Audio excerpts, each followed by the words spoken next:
Hi, welcome to Lachlan Likes a Thing, a show where I take a thing and see whether or not I like it. Now the thing we're looking at in this video is the Skullcandy Navigator portable on-ear headphones. Now before you say anything, yes, I know Skullcandy has historically not had the best of reputations when it comes to audio quality.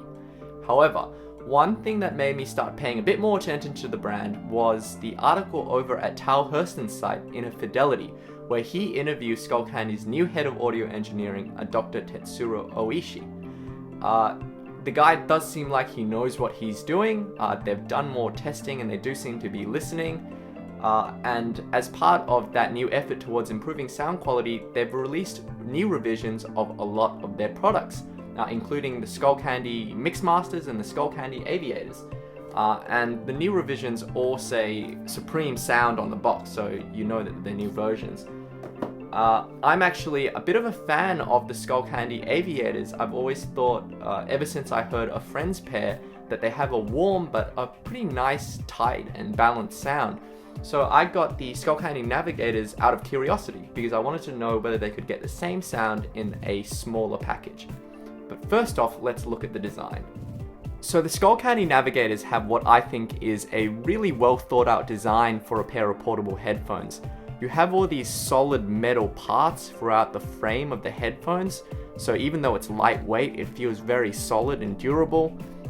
You have relatively subtle Skullcandy branding here, so just a little skull here, and also on the ear pads, which I actually think is quite a nice little touch. Now, one thing to note about these ear pads is that they are not replaceable. So if you do wear them out, unfortunately you might have to get a new pair of headphones. Now with the Skullcandy Navigator, unlike the Logitech UE4000, which is another headphone I looked at with a similar price, they fold up into a smaller shape for storage, so that's really quite convenient. Another thing cool about the Skullcandy Navigators is that they have a detachable cable with an iPhone remote. Now, one thing unfortunate about the detachable cable is that it just does terminate in a, it's pretty stuck in there. It does terminate in a 2.5mm jack, and the socket is fairly recessed, so it might be hard to use any other aftermarket cables. If you break the cable, you might have to ask Skullcandy for a replacement.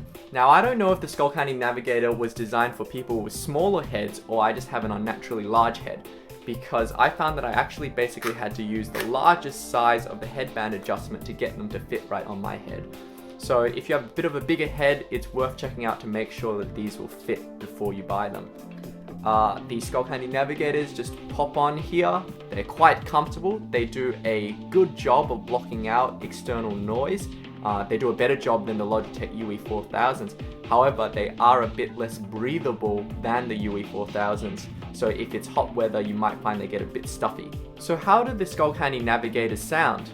Well, unfortunately, they're not nearly as balanced sounding as the Aviators. They have a really thick, warm, bassy, and kind of woolly sound to them. They're even less balanced than the Logitech UE4000s, which at least had a bit of energy to the vocals. These just have a slight dryness to the treble, but not particularly any great amount of energy. It sounds fairly dull actually to my ears. The only time I really found myself enjoying the sound of the Skullcandy Navigators was when I was on the train. Because of all the external noise, I didn't have to turn up the volume very high on the Navigators to get a good sense of the rhythm. But apart from that, overall, I just found them quite congested sounding. And I feel like Skullcandy could have aimed for a bit more of a balanced sound like the Skullcandy Aviators or even something like the UE4000. This is a real shame because I was really ready to love these headphones, especially because I quite like the design. It's all quite nice and portable, and it's really well thought out. So do I recommend the Skullcandy Navigators?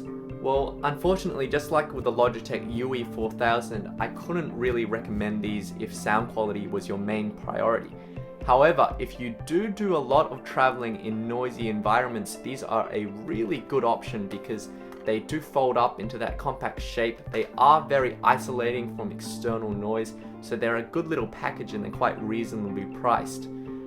If sound quality was your main priority, I'd recommend looking at something like the Audio-Technica ES88 or the Audio-Technica ES10. Now those are two portable headphones that I'm currently making reviews for, so if you subscribe to my channel you can get an update for when those videos are uploaded. Anyway, thanks for watching this video. Thanks to everyone who's liked my other videos and subscribed to my channel. If you want to talk to me about gear, I'm on Twitter at LockLikesAthing, and happy listening.